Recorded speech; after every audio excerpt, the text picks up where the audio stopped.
6 जनवरी 2024 Mumbai police एक Nigerian based आदमी को एक अजीब सा कैप्सूल बेचते हुए पकड़ लेती है और उसके पास इसी तरह के 88 और भी कैप्सूल्स थे, जिसकी वजह से पुलिस को ऐसा लगा कि वो अकेला नहीं है।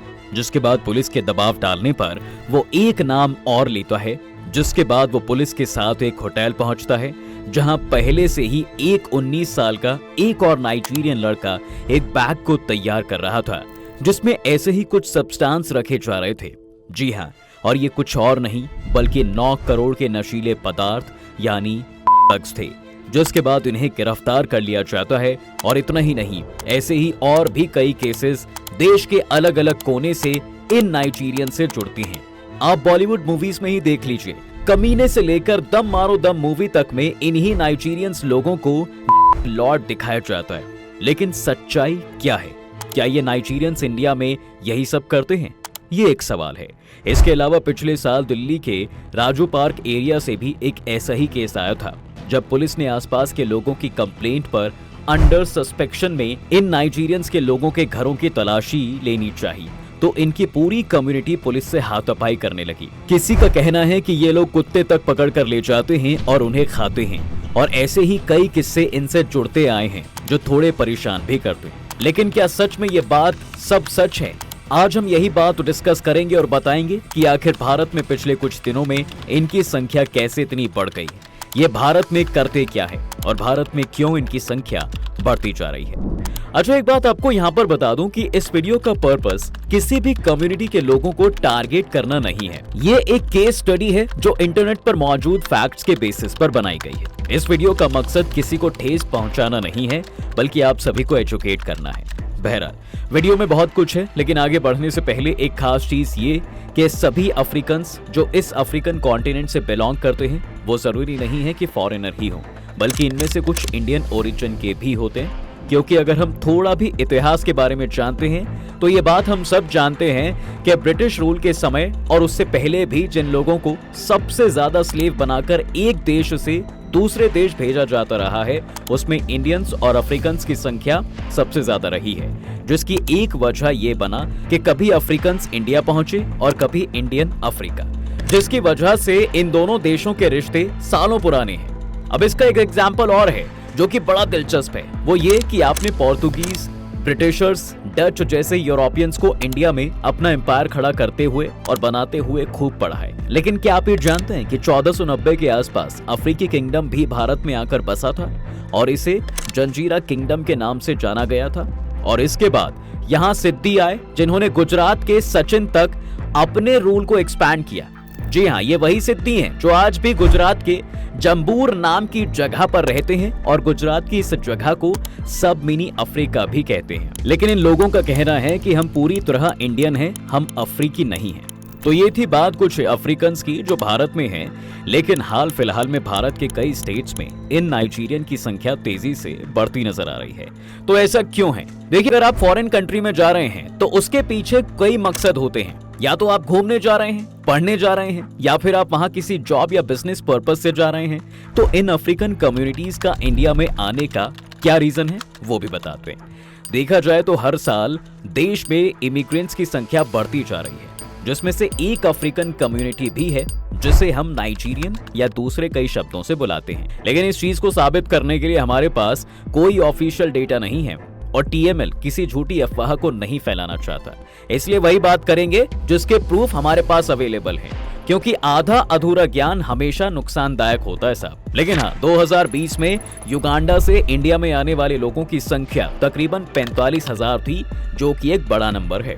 और हाँ, यहाँ एक बात जो ध्यान देने वाली है कि इनका पैन इंडिया में होना इनकी डेमोग्राफी का काफी अंदाजा होता है। Now why are Africans coming in India? देखिए, नारकोटिक्स कंट्रोल ब्यूरो की माने तो इंडिया में अफ्रीकन्स मेनली 3 रीजन से आते हैं और इनके वीजाज भी इसी बेसिस पर बने होते हैं, जिसमें आता है मेडिकल ट्रीटमेंट, इसके बाद एजुकेशन पर्पस और last but not the least business purpose and holidays. अब मेडिकल ट्रीटमेंट की बात करें तो ये बात तो हम सब जानते हैं कि भाई डेवलप्ड कंट्रीज के मुकाबले इंडिया आज भी डेवलपिंग नेशन में काउंट किया जाता है। लेकिन इसके बावजूद इंडिया में मेडिकल ट्रीटमेंट अन्य देशों के मुकाबले काफी सस्ती है, जिसकी वजह से भारत कई गरीब देशों के लिए मेडिकल ट्रीटमेंट के लिए एक बेस्ट ऑप्शन की तरह सामने उभर कर आता है। और यही एक वजह है कि नाइजीरिया से 2015 में भी 20,000 से ज्यादा लोग इंडिया आए थे, ताकि वो यहाँ की अफोर्डेबल मेडिकल ट्रीटमेंट्स का फायदा उठा सकें और इलाज करवा सकें।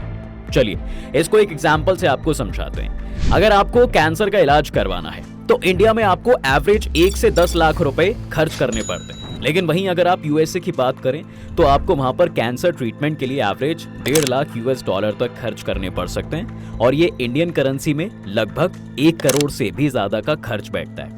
और ये अफ्रीकन तो क्या, खुद अमेरिका में रहने वाले लोगों के लिए भी काफी महंगा ट्रीटमेंट है। तो इस बात से अंदाजा हो जाता है कि भाई अफ्रीकन के लिए भारत क्यों फेवरेट स्पॉट है। इसके बाद चलिए बात करते हैं दूसरे रीजन की, जो कि है एजुकेशन। 2019 के आंकड़ों की बात करें तो इंडिया में अफ्रीकन ओरिजिन के ही 25,000 से ज्यादा स्टूडेंट्स पढ़ रहे हैं। और एजुकेशनल टूरिज्म के लिए और इस चीज को बढ़ावा देने के लिए इंडिया की स्टडी इन इंडिया और ICCR कई स्कॉलरशिप्स भी प्रमोट करती है। और आज इंडिया अफ्रीकन कॉन्टिनेंट की कंट्रीज का सहारा बना हुआ है। कहा जाए तो भैया आज इंडिया इन कंट्रीज के लिए ऑक्सीजन का काम कर रहा है। लेकिन यहाँ एक बात जो डिस्कस करने वाली है वो ये कि यहाँ इन अफ्रीकन्स को डिस्क्रिमिनेशन यानी भेदभाव का सामना करना पड़ता है। और एक यही वजह है कि फिर उन्हें किसी भी स्टेट्स के आउटस्कर्ट्स में कम्युनिटी बनाकर रहना पड़ता है। और हम यहाँ पर इनकी कोई तरफदारी नहीं कर रहे हैं, लेकिन आप ही बताइए, अगर आपको एक रशियन कपल या फिर एक नाइजीरियन कपल में से किसी को रेंट पर कोई जगह या अपार्टमेंट देना होगा तो आप किसको देंगे? ये सवाल आप पर भी है। और यहाँ पर एक ऐसा इंसिडेंट हम बताना चाहेंगे जो दिखाता है कि भाई आज जब कोरिया इंडिया के साथ डिस्क्रिमिनेशन करता है तो हम उसके अगेंस्ट आवाज उठाते हैं, लेकिन जब हम डिस्क्रिमिनेशन करते हैं तो उसे जस्टिफाई करते हैं। दरअसल दिल्ली में 2018 में एक हादसा होता है जब ये कहकर अफवाह फैला दी जाती है कि भाई एक नाइजीरियन ने एक बच्चे को काट कर खाया, जिसके बाद 2 वीडियोस में मर्ज करके ये अफवाह सारी जगह शेयर कर दी जाती है। लेकिन बाद में ललन टॉप इस पर वीडियो बनाकर ये साफ करता है कि ये दोनों ही वीडियोस बिल्कुल अलग हैं और जो नाइजीरियन छत से कूदता है वो बेकसूर था। उसने किसी भी तरह किसी को भी कोई नुकसान नहीं पहुंचाया था। लेकिन हाँ, इसका मतलब ये बिल्कुल भी नहीं है कि अभी अफ्रीकन्स इंडिया में सही तरीके से काम करते हैं और पैसे बनाते हैं, बल्कि कुछ अफ्रीकन्स सही में गलत कामों में हैं जो इलीगल हैं और खतरनाक भी। खैर अब आइए इस स्टोरी के मेन मुद्दे पर आते हैं, वो ये कि आखिर ये लोग और क्या करते हैं भारत में। देखिए, अगर आप पुर्तगाली और अंग्रेजों के समय की बात करेंगे तो ये बात तो हमने आपको बताई कि ये लोग स्लेव बनाकर ही एक से दूसरे देश भेजे जाते थे। और आज भी अगर बात की जाए तो ये कुछ स्पेसिफिक इंडस्ट्री से ही जुड़े हुए हैं और ये इंडिया में आकर ज्यादातर बिजनेस ही करते हैं, जिसमें कुछ सैलून का काम करते हैं, कुछ क्लोथ फैक्ट्रीज में, तो कुछ अपनी छोटी मोटी शॉप्स खोल देते हैं। और जो चीज सबसे ज्यादा की जाती है वो है एक्सपोर्ट बिजनेस। जी हाँ, अभी बात तो हम सब जानते हैं कि भारत आज कितना बड़ा बाजार बना हुआ है, चाहे बात इंपोर्ट की कर लीजिए या फिर एक्सपोर्ट की। भारत आज एक अलग ही मुकाम पर है और इसका फायदा ये अफ्रीकन कंट्रीज से जुड़े कुछ कम्युनिटी के लोग इंडिया आकर खूब उठाते हैं। यहाँ अफ्रीकन से एक तरह की चेन मार्केट क्रिएट कर रहे हैं। इसको एक एग्जाम्पल के थ्रू समझते हैं। जैसे यहाँ पर एक अफ्रीकन एक इंडियन सप्लायर से कुछ खरीदता है, वो भी पेमेंट का कुछ हिस्सा इस डील में दे दिया जाता है और उससे खरीदे हुए माल को वो शिपिंग में लगाकर अफ्रीका भेजता है, जहां एक पहले से ही मौजूद अफ्रीकन सेलर उस माल को अपनी कंट्री में बेचता है, जिसके बाद जो पैसा बनता है उसे वो अफ्रीकन बैंक में इंडियन करेंसी में बदलवा कर इलीगल तरीके से पेमेंट करता है। और बस इस तरह से ये लोग एक तरह की हवाला चेन मार्केट को रन करते हैं और कभी कभी इस चेन में वो इलीगल गुड्स को अफ्रीका से भारत भी भिजवाते हैं, जिसकी धर पकड़ कई बार भारत के पुलिस और CBI विभाग द्वारा की जा चुकी है। लेकिन क्या करें साहब, ये लोग अपनी गलत हरकतों से बाज नहीं आते, जिसकी वजह से इन्हीं की कम्युनिटी के सही लोगों को इसका रिजल्ट फेस करना पड़ता है और इंडियन कम्युनिटी इनको इजीली एक्सेप्ट नहीं कर पाती। खैर, इसके बाद अगर बात की जाए तो ये बात काफी कॉमन है कि हर एक कम्युनिटी में कुछ ऐसे ग्रुप्स होते हैं जो गैर कानूनी काम करते हैं और उन्हीं में से ये नाइजीरियन बेस्ड कुछ लोग हैं जो हर साल किसी न किसी तरह की ऐसी एक्टिविटीज में भैया पकड़े जाते हैं। और ऐसे ही एक इलीगल ग्रुप दिल्ली में पकड़ा गया था जब कुछ लोग नकली पासपोर्ट बनाते हुए पकड़े गए थे, जिनके पास से कई अपडेटेड मशीन्स मिली थी जो इस तरह के कामों में यूज की जाती हैं। और ये लोग सिर्फ 4 से 5,000 रुपए में इस तरह के जाली पासपोर्ट बनाकर मार्केट में अपनी ही कम्युनिटी के कुछ लोगों को बेच रहे थे। और 2020 में एनसीबी की एक रिपोर्ट की बात करें तो इंडिया में 20,000 से ज्यादा अफ्रीकन लोग ऐसे हैं जिनकी वीजा लिमिट्स खत्म हो गई है, और वो इसके बावजूद भारत के बड़े शहरों जैसे कि दिल्ली, मुंबई, केरल और कर्नाटक जैसे बड़े स्टेट्स में रह रहे हैं। इसके बाद आते हैं इनकी दूसरी इलीगल एक्टिविटीज में, जहां ये साइबर क्राइम जैसी एक्टिविटीज में इन्वॉल्व रहते हैं।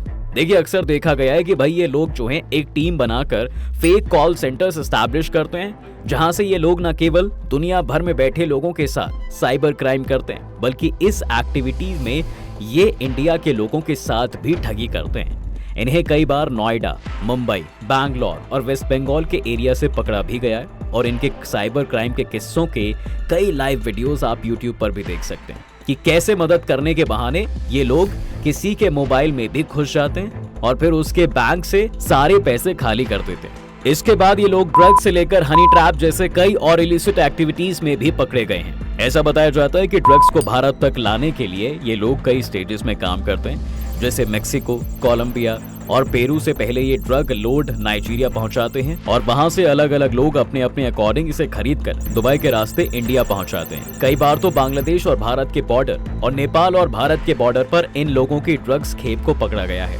इसके बाद जब ये लोग पकड़े जाते हैं तो कई लोगों को इनके देश वापस भेज दिया जाता है। तो कई लोग आज भी भारत की अलग अलग जेलों में सजा काट रहे हैं। लेकिन इसके पीछे जो सबसे बड़ा कारण है वो ये है कि आज अफ्रीकन कॉन्टिनेंट के कई देश ऐसे हैं जो भुखमरी से जूझ रहे हैं, जहां 2 वक्त के खाने के लिए यूनाइटेड नेशंस जैसी संस्थानों को राहत कैंप चलाने पड़ते हैं, वरना इन देशों का क्या हो वो भगवान ही जानता है। लेकिन जैसा कि हमने आपसे पहले भी कहा था कि भाई इस तरह की इलिसिट एक्टिविटीज करने वाले कुछ लोग हर कम्युनिटी में मिल जाते हैं, लेकिन इन सब चीजों के रिजल्ट्स फेस करना पड़ता है उन लोगों को भी जो मेहनत से अपना घर चलाना चाहते हैं या फिर यहाँ पर पढ़ने आते हैं।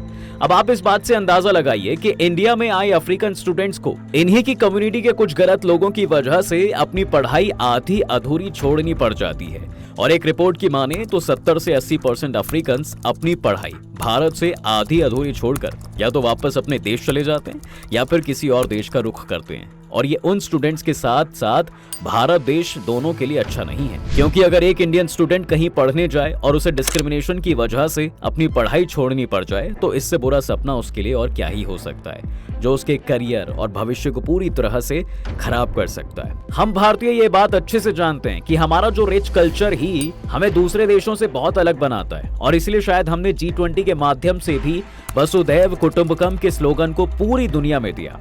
और हाँ, यही वो समय था जब भारत ने ही अफ्रीकन यूनियन की दशा और दिशा सुधारने के लिए G20 में अफ्रीकन यूनियन को एक नया मेंबर बनाया, और अब अफ्रीकन यूनियन भी इस ग्रुप का हिस्सा बन चुका है। और हाँ, चलते चलते TML की ओर से एक बात और, वो ये कि बच्चे खाने से लेकर कुत्ता काट कर खाने जैसी जितनी भी अफवाहें हैं, इसे TML बिना सबूत के सपोर्ट नहीं करता, क्योंकि गलत मैसेज फैलाना भी खतरनाक हो सकता है, और ये देश हर किसी का खुले दिल से स्वागत करता है। हमें अफ्रीकन्स के साथ भेदभाव नहीं करना चाहिए, क्योंकि मजहब नहीं सिखाता आपस में बैर करना। हिंदी हैं हम, वतन है हिंदुस्तान हमारा। उम्मीद करते हैं आपको ये वीडियो पसंद आई होगी, और ऐसे ही और वीडियोस के लिए चैनल को सब्सक्राइब करना बिल्कुल ना भूलें।